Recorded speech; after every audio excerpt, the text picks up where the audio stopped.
سلام خدمت شما عزیزان. من میخواهم امروز یکی از ترانه‌خوانان را معرفی کنم. ایشان میباشد ترانه‌خوان ذبیح الله ظاهری جان سرپلی.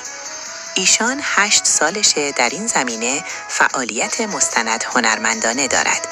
با صدای زیبا و دلنشین دلهای ما را شاد میگرداند.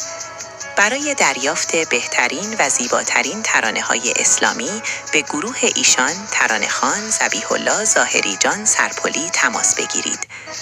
070 82 10 758. معرفی و تنظیم و آثار ترانه‌خوان ذبیح الله ظاهری جان سرپلی توسط بانو حلیمه خراسانی صورت می‌گیرد. برای تماس مستقیم به ترانه‌خوان ذبیح الله ظاهری جان سرپلی 070 82 10 758 و برای سفارش و معرفی بانو حلیمه خراسانی توسط ترانه‌خوان ذبیح الله ظاهری جان سرپلی قرار می‌گیرد.